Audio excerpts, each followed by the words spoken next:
Bapak Ibu Saudara sekalian, mari kita membaca bersama Keluaran pasal yang ke-20 ayat yang ke-7. Kita membaca 2-3. Jangan menyebut nama Tuhan Allahmu dengan sembarangan, sebab Tuhan akan memandang bersalah orang yang menyebut namanya dengan sembarangan. Saudara-saudara yang dikasihi oleh Tuhan, kalau kita menyadari sebagai orang tua, apa yang pertama kali dilakukan oleh orang tua ketika anaknya itu lahir? Satu tanda atau satu pemberian otoritas yang Tuhan berikan kepada orang tua ketika anaknya baru lahir adalah memberikan nama.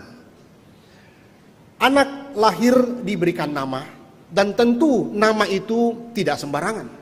Nama yang diberikan orang tua adalah satu nama yang tentu ada makna khusus di dalamnya, yang orang tua inginkan atau harapkan dari anak itu di kemudian hari.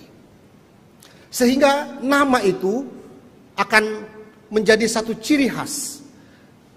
Seseorang itu melihat identitasnya di masyarakat, di tengah-tengah keluarganya, dan seterusnya.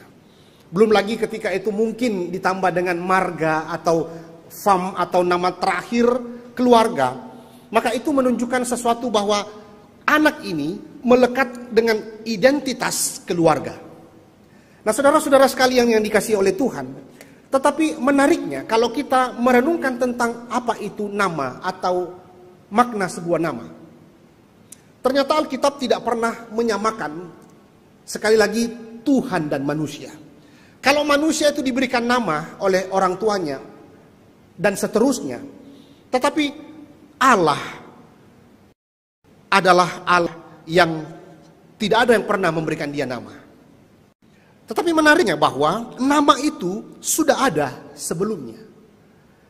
Nama Tuhan yang sebenarnya telah diungkapkan oleh Tuhan sendiri. Ini satu hal yang sederhana saja, kalau kita pikirkan lebih jauh, sudah menunjukkan satu perbedaan kualitas. Belum lagi kita memikirkan lebih banyak lagi tentang pencipta dan ciptaan, itu begitu jauh, begitu sangat berbeda di dalam kualitas, otoritas, kemuliaan, dan sebagainya. Melihat dari sisi nama saja, kita sudah bisa membedakan manusia dan pencipta, ciptaan dan pencipta, creator dan created. Dicipta atau yang diciptakan itu ada yang memberikan nama. Tetapi pencipta tidak pernah ada yang memberikan nama, tetapi sudah ada namanya terlebih dahulu. Nah, itu sebabnya ini akan menghantar kita merenungkan perintah yang ketiga ini, saudara-saudara sekalian. Tetapi sebelumnya mari kita coba bandingkan dulu atau kaitkan dengan perintah-perintah sebelumnya. Sekali lagi saudara, perintah pertama, 2, 3, 4 ini berbicara tentang ibadah. Perintah pertama itu berbicara tentang objek, siapa yang kita sembah. Dia Tuhan satu-satunya, bukan yang lain. Tuhan tidak mau kalau ada yang lain. Bahkan itu pun dikatakan tidak ada yang lain selain dia satu-satunya yang disembah oleh ciptaan. Objek yang disembah itu hanya Allah satu-satunya, tidak ada yang lain. Yang kedua, berbicara tentang yang namanya bagaimana orang itu menyembah, atau bagaimana umat Tuhan itu menyembah kepada Allah. Tuhan tidak mau dengan cara-cara manusia. Tuhan mau dengan cara Tuhan sendiri. Dan Tuhan mau tidak boleh pakai benda-benda apapun. Kalau dikatakan di sini itu patung, tidak boleh bahkan dipakai sebagai perantara untuk menyembah kepada Allah yang benar dalam tanda kutip. Itu juga tidak boleh. Harus dengan cara Tuhan sendiri, dan tidak boleh pakai perantara-perantara sendiri atau dengan memakai ciptaan untuk dijadikan atau dianggap mediator, perantara untuk menyembah. Tuhan hanya disembah di dalam roh dan kebenaran. Maka masuk di dalam perintah ketiga ini berbicara juga tentang yang namanya ibadah, tetapi berbicara tentang bagaimana kita menghormati nama Tuhan. Nanti di perintah keempat, bagaimana waktu yang tepat untuk beribadah kepada Tuhan. Saudara-saudara sekalian, perintah ketiga, kita sekali lagi melihat bagaimana ada satu panggilan untuk menghormati nama Tuhan. Jangan menyebut nama Tuhan dengan sembarangan. Sebelum kita memikirkan lebih jauh atau merenungkan tentang apa makna, mengapa panggilan ini begitu penting, dan bagaimana seharusnya kita hidupi. Mari kita coba melihat apa arti daripada perintah ini. Saudara-saudara sekalian, apa arti dari tidak menyebut nama Tuhan dengan sembarangan? Maka coba kita lihat di dalam bahasa asli pertama kali. Kita lihat kata sembarangan atau kata sia-sia itu pakai kata Ibrani saf. Saf itu menunjukkan beberapa makna di dalam literatur bahasa Ibrani, di dalam terjemahannya. Kita bisa melihatnya itu di dalam arti bahwa ini berarti tidak sembarangan itu berarti sembrono, tidak berharga, tidak dipikirkan, sia-sia, tidak berharga dan sebagainya. Dan lebih jauh lagi dikatakan itu juga bisa merujuk kepada kekosongan makna, kesombongan, bahkan itu dikaitkan dengan kejahatan, saudara. Ya, ketidakbergunaan, bahkan penipuan, tidak berharga, tanpa hasil dan sebagainya. Dan saudara, kalau kita lihat di dalam bahasa Yunani Septuaginta yang dipakai, lebih jauh lagi di dalam bahasa Yunani dipakai itu kata matoios. Matoios itu berarti ini juga mengandung makna tanpa kekuatan. Selain tadi kita lihat di dalam makna bahasa Ibrani, sekarang kita kaitkan dengan bahasa Yunaninya. Ini berarti bahwa tidak ada kekuatan, tidak ada konten, tidak produktif begitu, ya. Sia-sia, tidak berguna, mati, tidak berbuah, tanpa tujuan, tidak ada nilai. Wah, ini semua menunjukkan satu makna yang semakin jelas tentang arti sia-sia atau sembarangan itu, atau saf di dalam bahasa Ibrani itu. Saudara-saudara sekalian yang dikasihi Tuhan, tetapi berbeda ya kalau kita lihat di dalam perintah pertama dan kedua. Perintah pertama dan kedua, lalu kita kaitkan dengan yang ketiga, apa bedanya? Sangat jelas bahwa Tuhan di dalam perintah ketiga ini menyebut dirinya sebagai orang ketiga. Saudara perhatikan, orang ketiga dikatakan di sana. Jangan menyebut nama Tuhan Allahmu dengan sembarangan. Ya, sebab Tuhan akan memandang bersalah orang yang menyebut namanya dengan sembarangan. Saudara-saudara sekalian, di dalam bagian ini kita melihat ya, apa yang kemudian kita bisa renungkan di dalam perintah ini. Setelah kita melihat tentang arti kata-kata ini, sekarang kita melihat apa yang kemudian dijelaskan lebih jauh daripada kata ini atau kalimat ini, saudara. Seorang teolog bernama Ligon Duncan, saudara, memberikan satu pemahaman lebih jauh tentang hal ini. Dia mengatakan bahwa inti dari perintah ini adalah agar nama Tuhan itu diperlakukan dengan hormat. Tidak hanya dalam ucapan kita, tetapi juga di seluruh hidup kita. Jadi saudara, kita akan merenungkan lebih jauh bahwa perintah ini tidak saja sekedar berbicara tentang apa yang kita sampaikan atau apa yang keluar dari mulut kita. Tetapi ini akan jauh lebih berbicara tentang seluruh aspek hidup kita, seluas kehidupan kita.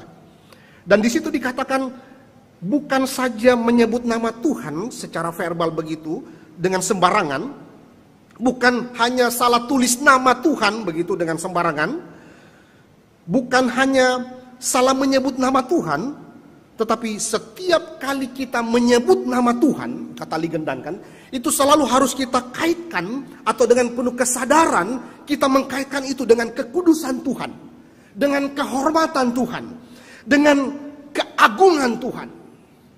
Jadi pada waktu kita menyatakan nama Tuhan, itu harus kita kaitkan dengan kekudusan, kemuliaan, keagungan Tuhan.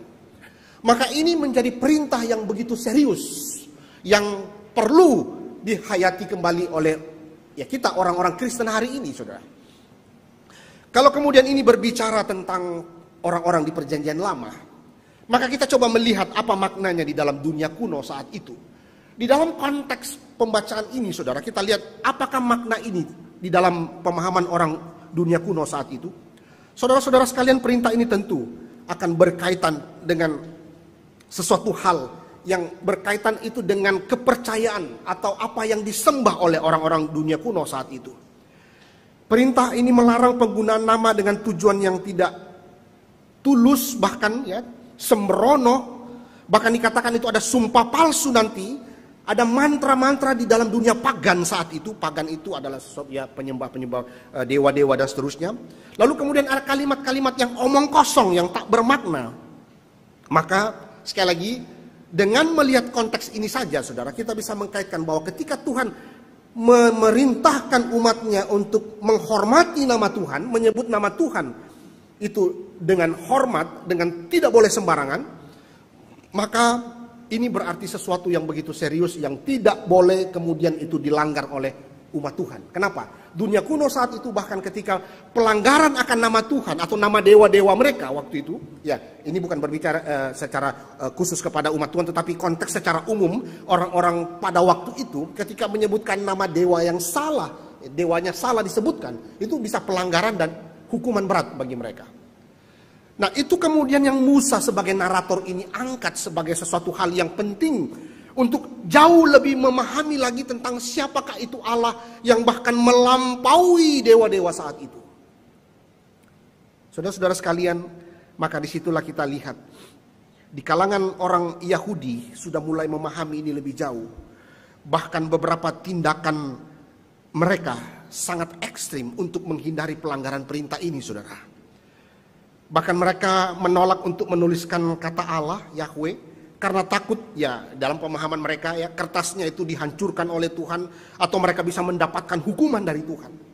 Itu sebabnya ya kita juga pernah dengarkan berita ini tentu bahwa ketika orang-orang Yahudi zaman dulu, saudara, ketika mereka mau menuliskan nama Allah Yahweh itu begitu serius, begitu mereka kalau perlu berhenti dulu, ya ada dalam satu literatur dikatakan dia berhenti dulu, dia mandi dulu, saudara, mandi dulu, bersihin badan segala macam, lalu kemudian dia betul-betul merenungkan baik-baik, lalu dia tulis, saudara. Karena dia takut kalau dia salah tulis. Nama Tuhan begitu serius bagi mereka. Saudara-saudara, maka dalam perjanjian lama pun juga kita lihat ya, mencemarkan nama baik Tuhan itu dilakukan orang ketika dia kemudian mengambil sumpah, ya, lalu kemudian melanggar sumpah itu, melanggar janji itu. Dan itu sebetulnya ketika mereka bersumpah, lalu kemudian melanggar, bersumpah pakai nama Tuhan, lalu melanggar perjanjian itu, maka itu menunjukkan satu sikap tidak hormat kepada Tuhan, sikap tidak hormat kepada Tuhan, saudara, dan kurangnya rasa takut kepada Tuhan. Ya, ini menjadi sesuatu hal yang sangat penting bagi umat Allah pada waktu itu, karena pada dasarnya ketika mereka mempermainkan nama Tuhan, pada dasarnya mereka sedang menyangkal keberadaan Tuhan. Sekali lagi, ketika mereka mempermainkan nama Tuhan, mereka sebetulnya sedang menyangkal keberadaan Tuhan, saudara. Kalau kita terus renungkan ini, saudara, lalu kaitkan juga dengan perintah ke-9, saudara bisa lihat di perintah 9, jangan mengucapkan saksi dusta tentang sesamamu. Saudara, lalu apa kaitannya? Bukankah ini sangat mirip dengan perintah ke-9, jangan mengucapkan saksi dusta? Ya. Tetapi dari dua perspektif yang berbeda, saudara. Kalau saudara kaitkan dengan perintah ke-9 ya, memang ada kesamaan tetapi dalam dua perspektif yang berbeda, saudara. Nah, perintah ke-9 itu berbicara jauh tentang bagaimana kalimat itu menyakiti sesama kita di situ ya. Bagaimana ada jangan mengucapkan saksi dusta tentang sesamamu. Ini berbicara tentang kalimat dusta yang mencelakakan sesama manusia. Itu nanti kita renungkan di bagian perintah ke-9. Tetapi perintah ketiga ini berbicara tentang nama Tuhan.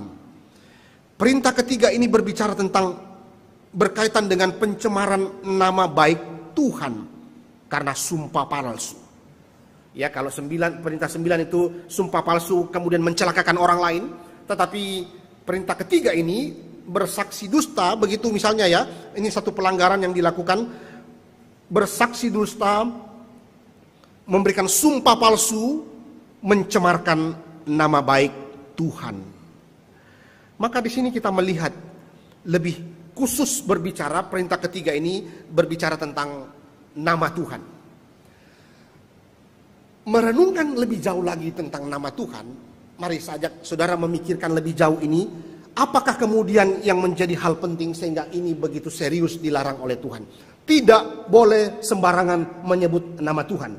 Jangan menyebut nama Tuhan Allahmu dengan sembarangan. Pertanyaannya adalah, ada apa dengan nama Tuhan? Iya kan? Ada apa dengan nama Tuhan? Kok ini serius banget sih Tuhan? Mengapa begitu penting nama Tuhan itu? Emang ada apa di dalam nama Tuhan itu, saudara? Mari kita melihat lebih jauh.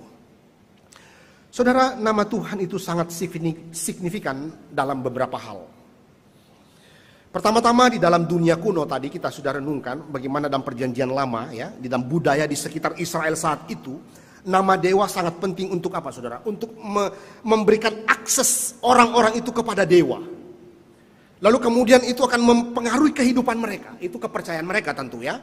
Orang-orang di Kanaan sangat percaya kepada Baal begitu ya. Nama Baal begitu sangat masyhur di tanah Kanaan misalnya seperti itu. Sehingga ketika mereka menyebut namanya Baal dengan baik begitu, maka menurut mereka itu satu keyakinan mereka bisa akses kepada dewa kesuburan itu dengan baik. Mereka bisa bahkan mendapatkan pengaruh, ya ada hujan dan sebagainya. Itu kepercayaan dewa pagan atau dewa-dewa di Kanaan saat itu.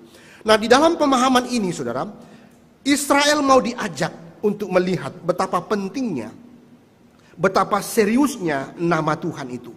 Nama Tuhan itu sangat berkaitan dengan karakter, identitas daripada Tuhan. Saudara, dengan makna yang sama, itu berarti bahwa Musa ingin mengatakan kepada Israel saat itu, bahwa dengan menyebut nama Tuhan dengan benar, menghormati Tuhan, nama Tuhan dengan benar, dengan baik, itu akan memberikan akses yang baik di dalam relasi mereka dengan Tuhan. Dan mereka juga bisa mendapatkan anugerah, berkat-berkat daripada Tuhan. Nah, sekali lagi saudara, di dalam kaitan perjanjian Allah dengan Musa di Gunung Sinai ini, itu berkaitan dengan ketika mereka taat, mereka akan diberkati. Ketika mereka melanggar, mereka itu akan dikutuk, mendapatkan hukuman daripada Tuhan. Nah, itu sebabnya sekarang berbicara tentang nama Tuhan yang harus mereka hormati, tidak boleh mempermainkan nama itu. Saudara, nama di dalam perjanjian lama juga itu sangat banyak dikaitkan dengan atau menunjukkan karakter seseorang, ya. Karakter seseorang. Ada hal penting yang bangsa Israel juga harus ingat kembali tentang perjanjian Tuhan itu dengan umatnya. Khususnya berbicara di dalam perjanjian di Gunung Sinai. Maka sebelum jauh lebih memahami tentang itu, maka mereka akan diingatkan tentang nama Tuhan. Kalau di Gunung Sinai mereka tidak boleh menyebut nama Tuhan dengan sembarangan, karena ada satu ikatan perjanjian yang melekat dengan mereka. Tetapi seberapa besarnya ikatan itu, maka mereka harus mengingat kembali apa yang telah terjadi sebelum mereka tiba di Gunung Sinai. Yaitu pertemuan pertama kali Tuhan dengan Musa di Gunung Sinai. Dan kita lihat saudara, Tuhan berkata kepada Musa, "Ehe Asyir, ehe, aku adalah aku." Satu perjumpaan Tuhan dengan Musa saat itu, ketika Musa mengatakan atau bertanya kepada Tuhan, kalau mereka nanti mengatakan siapa namanya, apa yang aku harus jawab? Tuhan berkata, aku adalah aku. Nama yang diturunkan Tuhan, aku adalah aku, itu adalah nama pribadi daripada Tuhan sendiri, Yahweh. Saudara-saudara, secara harfiah nama Tuhan itu berarti aku adalah aku. Atau dengan kata lain, di dalam terjemahan yang lain dikatakan, aku akan menjadi siapa aku. Aku akan menjadi siapa aku. Aku adalah aku. Dan tentu ini berbicara tentang keberadaan Tuhan sendiri. Keberadaan diri Tuhan, otoritas Tuhan, kemandirian Tuhan, kedaulatan Tuhan yang tertinggi terhadap seluruh ciptaannya. Aku adalah aku. Aku akan menjadi siapa aku, dan aku yang dulu, sekarang, dan selama-lamanya tetaplah aku. Ya, kira-kira begitu dalam makna yang lebih jauh kita bisa memahami itu. Itu sebabnya saudara, saat Eksodus itu dilakukan, atau ketika Tuhan membebaskan mereka dari Mesir pergi ke tanah Kanaan, ini sangat berkaitan tentang bagaimana Tuhan yang membuktikan kedaulatannya, yang membuktikan kuasanya, yang membuktikan kehormatannya, yang begitu nyata ketika Tuhan mengalahkan Mesir, membawa mereka keluar dari tanah Mesir, memberikan 10 tula dan sebagainya, mereka bisa lihat itu. Dan bagaimana pemeliharaan Tuhan di padang gurun, itu semua menunjukkan konfirmasi tentang aku adalah aku ini, yang Tuhan sudah nyatakan kepada Musa. Itu sebabnya saudara-saudara sekalian, orang Israel akan belajar dari pembebasan mereka, bahwa Tuhan yang menyatakan namanya kepada Musa adalah Tuhan yang menyelamatkan. Maka dari sini saja mereka mesti mengerti, kalau nama itu melekat dengan kuasa Tuhan yang telah menyelamatkan mereka, itu berarti bahwa mereka tidak boleh bermain-main dengan nama ini. Karena ada latar belakang sejarah yang mereka harus lihat, bahwa dengan nama inilah Tuhan mau menyatakan kuasanya, membebaskan mereka dari Mesir. Nah, mereka harus ingat apa yang Tuhan sudah lakukan di masa lampau seperti itu. Maka saudara-saudara sekalian, lebih jauh lagi saat kita mulai memahami lebih jauh tentang nama Tuhan, ya, Tuhan lebih dari sekedar nama. Nama Tuhan itu, atau kata Tuhan itu, namanya itu identik dengan identitasnya. Dan ini adalah berbicara seluruh pengertian orang-orang Ibrani saat itu tentang nama. Bagi kita mungkin nama itu adalah sebuah label, ya, label ya, melekat pada seseorang. Itu adalah sesuatu yang kita miliki. Tetapi bagi orang Israel saat itu, nama itu tidak terpisahkan dari orangnya, saudara. Karakter orang itu, apa yang melekat di dalam orang itu. Dan tentu ini berbicara mengacu kepada eksistensi Allah sendiri. Esensi dia sebagai Allah di dalam keilahiannya yang begitu tinggi, saudara. Nama tertingginya hanyalah Yahweh, Tuhan.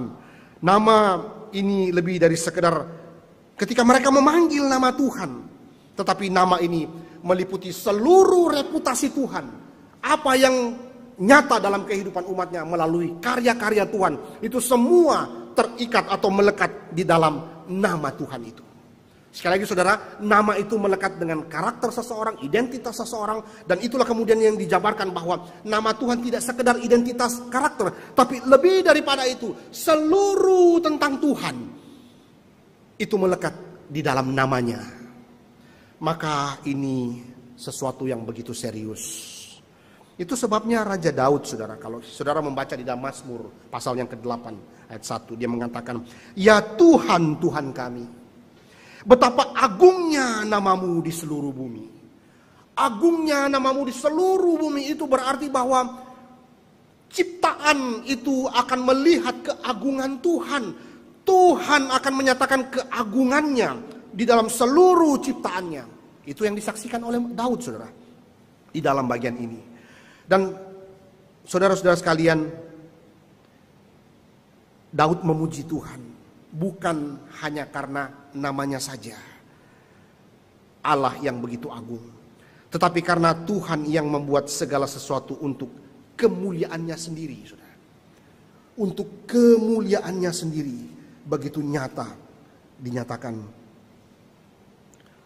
Saudara-saudara sekalian, kita melihat dikatakan di dalam Mazmur, ya, kalau kita di ELA ini Mazmur 8, ya, Mazmur 8 ayat 2. "Ya Tuhan, Tuhan kami, betapa mulianya namamu di seluruh bumi. Keagunganmu yang mengatasi langit, yang langit dinyanyikan." Wah, ini menunjukkan satu penggambaran pemahaman Daud tentang Allah yang ia percayai. Namanya itu, saudara, melekat dengan seluruh kuasa Tuhan, baik di surga maupun di bumi. Nah, Bapak Ibu saudara sekalian yang dikasihi oleh Tuhan, kita melihat di dalam bagian ini pertanyaan yang lebih jauh lagi. Mengapa perintah ini begitu serius untuk tidak boleh dipermainkan? Mengapa perintah ini begitu sangat serius? Ketika seseorang itu melanggar, dia begitu berdosa di hadapan Tuhan. Dan bukan menarik, saudara, ironisnya adalah justru perintah ketiga ini yang seringkali gampang dilakukan, atau kita gampang jatuh di dalam pelanggaran ketiga ini, perintah ketiga ini. Tetapi mari kita merenungkan dulu, saudara. Satu pertanyaan yang penting untuk kita renungkan pagi ini, mengapa perintah ini begitu serius untuk tidak boleh dipermainkan?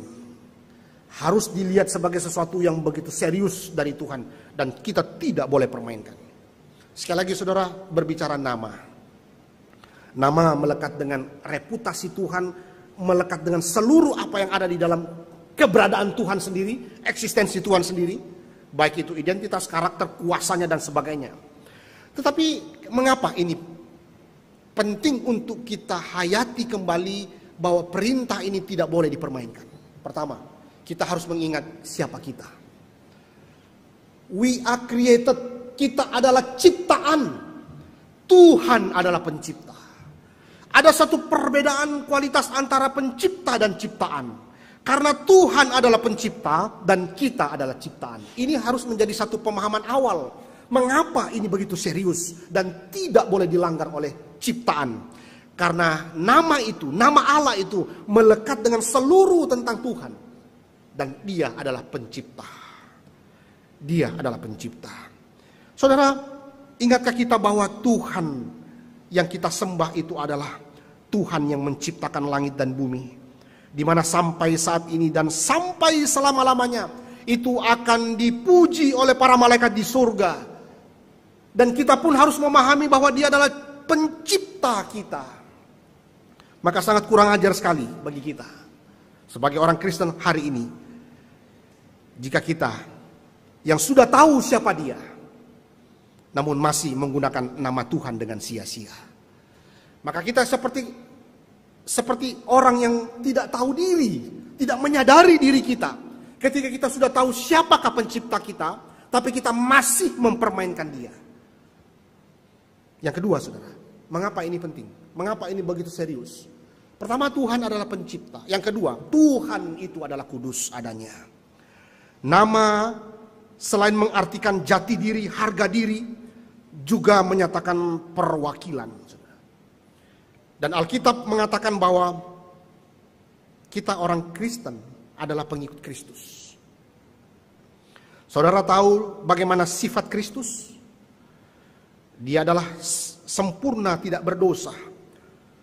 Sesuai dengan naturnya. Suci, kudus, di dalam keilahian, di dalam kemanusiaannya. Maka kalau kita mengaku orang Kristen, biarlah kita juga hidup kudus.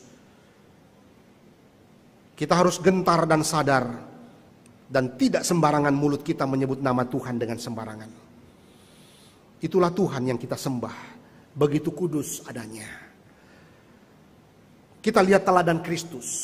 Begitu kudus, tak berdosa walaupun dia manusia. Dan kita melihat lebih jauh tentang siapakah itu Allah. Dan kita lihat Allah itu adalah kudus adanya. Kekudusan Allah, sekali lagi saudara, sangat melekat dengan kehidupan sangat melekat dengan eksistensi Allah sendiri. Keberadaan Allah itu sangat melekat dengan kekudusannya. Maka ketika kita menyebut nama Tuhan dengan sembarangan, kita sebetulnya sedang mengotori kekudusan Tuhan. Maka lebih jauh lagi saudara, alasan mengapa tindakan ini dianggap sangat berdosa ketika kita menyebut nama Tuhan dengan sembarangan. Karena dalam bagian ini saudara kita melihat bahwa ketika kita sembarangan mengucapkan nama Tuhan dengan tak bermakna dan tak bertujuan yang baik itu, maka sebetulnya kita sedang menyatakan bahwa keberadaan, sifat, dan esensi Tuhan itu tidak berharga. Sekali lagi saudara, ketika kita menyebut nama Tuhan dengan sembarangan, itu berarti kita sedang mempermainkan esensi, keberadaan, sifat Allah itu. Kita seperti tidak menganggap itu berharga, itu bernilai, itu bermakna tentang sifat keberadaan Allah itu ketika kita mempermainkan namanya. Saudara-saudara sekalian, arti namanya begitu penting. Lebih penting lagi nama Tuhan itu mewakili sekali lagi seluruh tentang Tuhan, seluruh reputasinya, seluruh karyanya, seluruh keberadaannya. Dan ketika kita menggunakan nama Tuhan itu dengan salah dan sembarangan, baik dalam ucapan kita maupun dalam kehidupan kita, kita sedang membawa nama itu ke dalam keadaan yang buruk. Sama seperti dalam ilustrasi sederhana, kita seperti sedang menaruh jas mahal di tempat sampah yang kotor dan berbau itu. Maka saudara, perintah ketiga ini mengingatkan kita, mengajak kita kembali mengevaluasi. Bagaimana seharusnya kita hidup dan bagaimana kita selama ini menghidupi tentang nama Tuhan yang begitu kudus itu. Saudara, di dalam pemahaman sederhana, Ketika seorang ayah mengirim putranya ke dunia, ke tempat lain ya, ke tempat lain, tetapi ada nama belakang begitu ya, ada fam atau marga begitu, atau bahkan ada nama depannya, biasa ada seperti itu. Dalam banyak hal reputasi sebetulnya nama keluarga sedang dipertaruhkan. Ya, ini pemahaman sederhana kalau kita bisa pahami itu. Kehormatan anak laki-laki, perilaku anak laki-laki mencerminkan pendidikan yang diterimanya di rumah, ya, dan mencerminkan nama keluarga. Sama seperti anak laki-laki yang mencintai ayah mereka, seperti anak perempuan yang mencintai ayah mereka dan ibu mereka, ingin membawa kehormatan bagi nama orang tuanya. Maka demikian juga seharusnya orang Kristen ingin agar tidak mencemarkan nama Bapa Surgawi. Melalui hidupnya, melalui tutur katanya, melalui kasihnya, maka kita diperintahkan agar namanya, nama Tuhan itu ditinggikan. Saudara-saudara sekalian, dikuduskan ya. Tadi makna karena Allah itu kudus adanya. Kudus, sekali lagi ingat saudara, kudus, hagiazo dalam bahasa Yunani itu berbicara tentang pemisahan, dipisahkan dari semua yang umum atau yang najis begitu, lalu ditempatkan pada posisi yang benar. Itu sebabnya saudara, Tuhan Yesus mengajarkan para muridnya di dalam doa Bapa kami. Bapa kami, atau dalam tanda kutip nama Allah yang di surga, dikuduskanlah namamu. Nama Tuhan dikuduskan. Karena itu menyalahgunakan nama Tuhan, itu berarti sedang mencemarkan nama Tuhan. Dan sebagai akibatnya, kita sebetulnya, atau dengan kata lain kita bisa mengatakan bahwa ketika kita mencemarkan nama Tuhan, kita sebetulnya sedang menghina nama Tuhan, menghina kehormatan Tuhan, saudara. Terhadap Allah yang kudus, Allah yang suci adanya. Dan bahkan menghina seluruh totalitas tentang Tuhan itu. Ketika kita menyebut namanya dengan sembarangan. Bapak Ibu saudara sekalian, ini mungkin selama ini kita hanya menyadari, oh ketika saya menyebut nama Tuhan dengan sembarangan atau latah menyebut nama Tuhan dengan sembarangan, oh itu berdosa. Ya, memang itu adalah bagiannya. Tetapi lebih jauh kalau kita merenungkan akan perintah ketiga ini, saudara. Maka dalam hal apa saja pelanggaran itu terjadi, saudara. Dalam hal apa pelanggaran terhadap menghormati nama Tuhan itu terjadi. Ya saudara-saudara, kita bisa memikirkan lebih jauh lagi atau memahaminya lebih jauh lagi. Tentang tutur kata kita, kata-kata kita yang tidak memenuhi standar yang diharapkan Allah. Kapanpun kita bisa terjatuh di dalam bagian ini dengan mengucapkan kata-kata kotor, kata-kata cabul. Bahkan seringkali kita berbicara dalam bentuk apapun dalam nama Tuhan dengan tidak terhormat, dengan cara yang tidak menghormati Dia, kita tidak menyenangkan Dia. Ya, ini semua kita bisa lihat di dalam misalnya Efesus pasal yang ke-5 ayat 12, Efesus pasal 5 ayat 4. Kita bercanda tentang praktek-praktek dosa. Kita berbicara dengan cara yang tidak seharusnya. Bahkan dikatakan di dalam Efesus 5 ayat 4, kita berpartisipasi dalam pembicaraan kotor, saudara, pembicaraan kasar. Itu juga kita sedang menyebut nama Tuhan dengan sembarangan. Saudara-saudara sekalian, itu sebabnya sekali lagi saudara, bentuk-bentuk ini kita bisa pahami lebih jauh. Dengan kata-kata kotor, menggunakan nama Tuhan dalam penghujatan, dalam kutukan begitu ya. Lalu makna yang lain kita bisa renungkan dalam kesembronoan ya. Menggunakan nama Tuhan itu secara bodoh, bahkan lebih jauh saudara. Ternyata dikaitkan juga dengan kemunafikan saudara.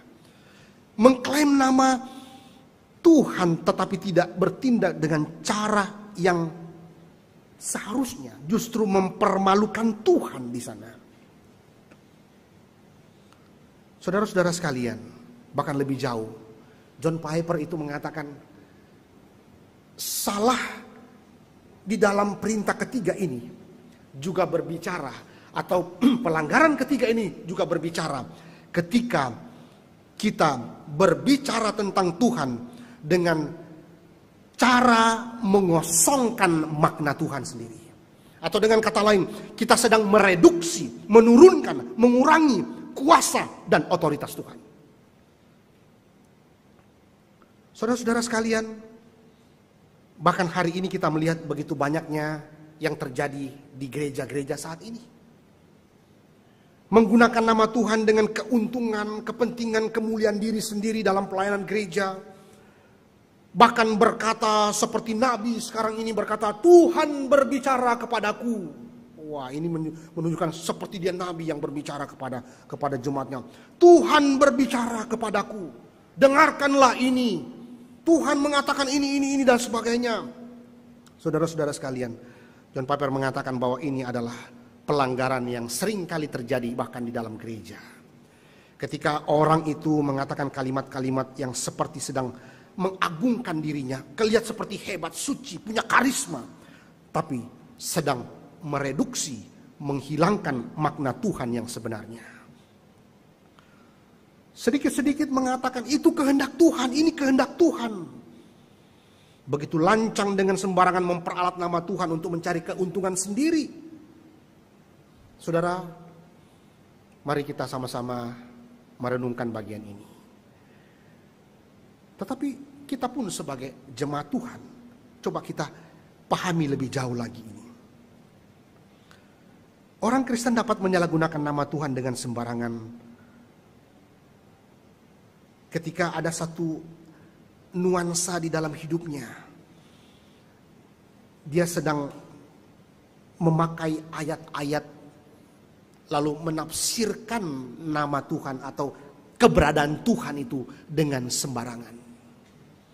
Itu sebabnya kita perlu belajar baik-baik, belajar sungguh-sungguh tentang firman Allah. Karena ternyata ketika kita salah menafsirkan Alkitab, dengan maunya kita sendiri kita tafsirkan Alkitab, itu sebetulnya kita sedang menyebut nama Tuhan dengan sembarangan. Kenapa? Karena kita sedang memakai keberadaan Tuhan di dalam makna-makna yang tidak sebenarnya. Ada satu makna yang sedang direduksi, ada satu makna yang sedang dikosongkan, kata Piper di dalam bagian itu. Nah, karena itu saudara, maka itu pun juga berbicara tentang bagaimana kita melanggar perintah ketiga ini. Nah, karena itu ya, J.I. Packer juga mengatakan dalam bagian ini, yang dilarang adalah penggunaan dan keterlibatan nama Tuhan yang kosong, sembrono, dan tidak tulus.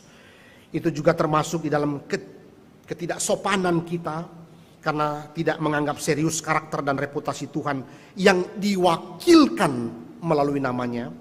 Dan kita juga tidak boleh menggunakan nama Tuhan atau Tuhan Yesus Kristus sebagai kata-kata kotor, karena itu tidak mengungkapkan pujian dan ibadah serta iman yang benar di hadapan Tuhan. Lalu saudara, bagaimana dengan orang yang sumpah?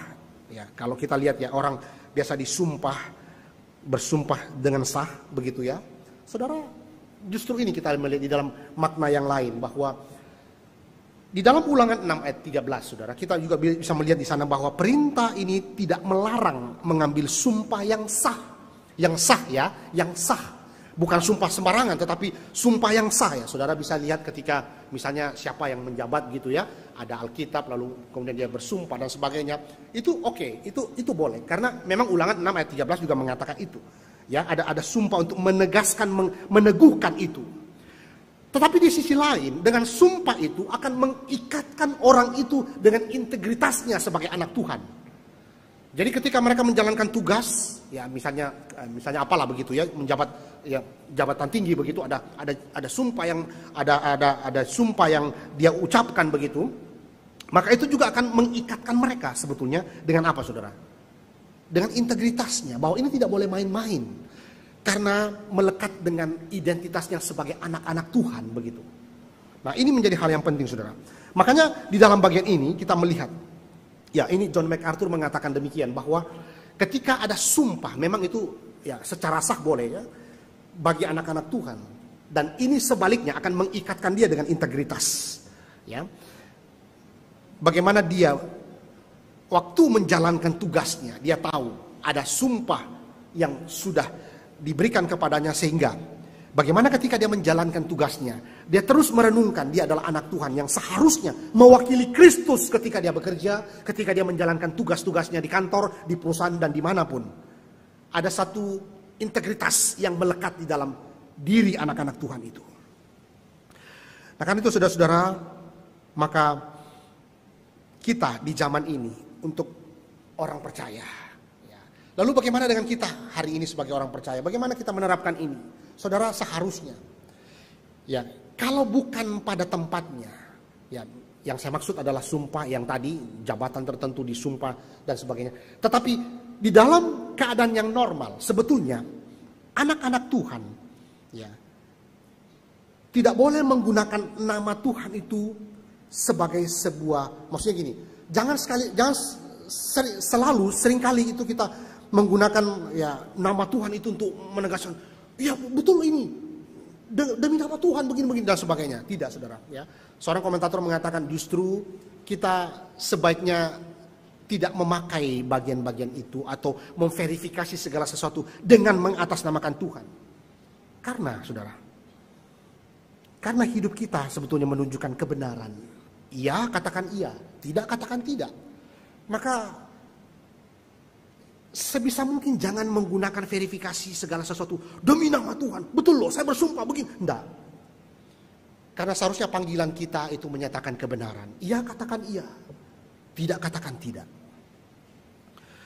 Dan inilah saudara-saudara sekalian, maka di sini kita melihat bagaimana panggilan itu begitu serius. Sehingga di kalimat berikutnya dikatakan, hukuman karena menyalahgunakan nama Tuhan itu, Tuhan akan memandang bersalah orang yang menyebut namanya dengan sembarangan. Ada hukuman karena ini serius dari Tuhan. Saudara, lihatlah beberapa orang di dalam Alkitab. Di Perjanjian Lama, lihatlah dosa Akan di Yosua pasal 7. Di dalam Perjanjian Baru, lihatlah anak-anak Sheva di Kisah Para Rasul pasal 19. Mereka menyebut sedang mencemarkan nama Tuhan yang kudus, sehingga Tuhan menghukum.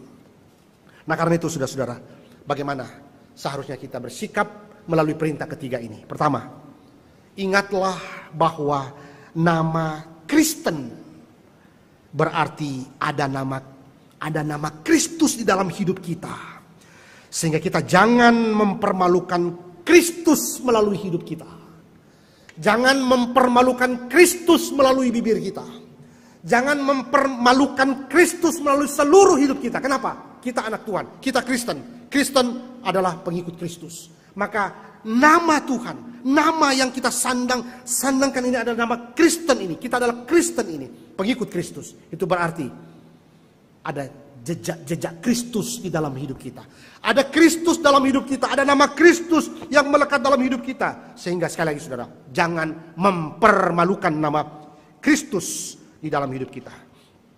Yang kedua, bukan saja berbicara tentang kita saudara, tetapi ini juga berbicara secara eksternal, yaitu bahwa jangan membuat orang lain menghujat nama Tuhan melalui hidup kita atau karena kita. Bukan saja kita yang diingatkan Tuhan, tetapi jangan sampai juga orang lain menghujat Tuhan karena kita. Yang ketiga, kita diingatkan melalui perintah ini untuk berbijaksana menggunakan kata-kata.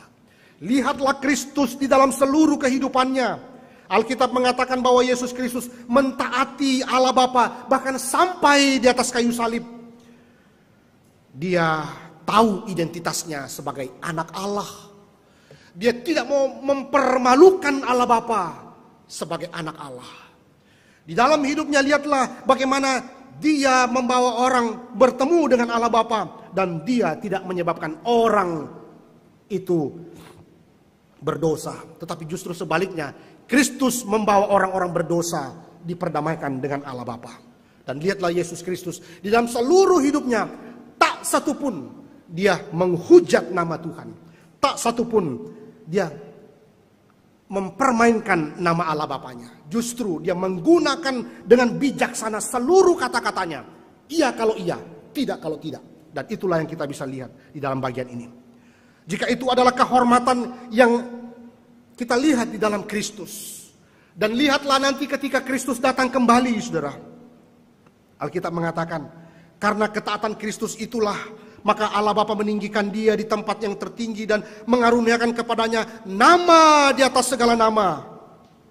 Dan itu sebabnya ketika dia datang nanti kedua kali, jika itu adalah kehormatan yang akan diterima Kristus di akhir zaman yang akan datang kedua kalinya, maka itu juga kehormatan yang layak diterimanya saat ini dari kehidupan saudara dan saya yang kita nyatakan di dalam kehidupan kita.